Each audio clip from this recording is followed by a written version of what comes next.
আসসালামু আলাইকুম রহমতুল্লাহ বরাকাত। ঢাকা শহরের মধ্যে একটা সার্কাস দেখলাম। দেখছেন কয়েক দিনের মধ্যে উড়ি মুড়ি করে যত হকারগুলো আছে সব তছনছ করে উড়াইয়া দিছে। উড়াইয়া দেয় 15-20 দিন পরে দেখেন তারা কি নতুন একটা কৌশল বাড়ছে। বক্স বানাইছে, বক্স রং দিয়া দিয়া কুড়া কুড়া বানাইছে। রাস্তার মধ্যে কেন দেখলাম কুড়া বানাইছে। গাড়িগুলা কোথায় দিয়ে চলবো? আরে সুরের ঘরে সুরে তোরা উড়াইছে, উড়াই অন্য স্থানান্তর করবি। একটা পরামার থাকলে একবারে করে নির্ধারিত করে দিবে। বাংলা বাজারের মতো সৌদি আরব আছে বাংলা বাজার, যেমন দুবাই আছে বাংলা বাজার, এক জায়গার মধ্যে। যা পুরান মার্কেট আছে নতুন মার্কেট আছে সব এক জায়গার মধ্যে।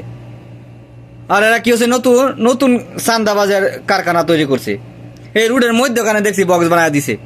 এটা আগের কায়দা কৌশল হাসিনার 15 বছর 17 বছরের, এটা বাদ করে নতুন সুজা না খায় অনেক ঘুরাইয়া 5,000 বক্স বানায় খাইব। ডিজিটাল পদ্ধতি করছে। চান্দা বাজার করে চান্দা বাজরা তোরা এনতে তুলছে, সবার এনে বৈশস্কার লাগিয়ে রাস্তার মধ্যে তোরা অন্য জায়গার মাঝে নিবে।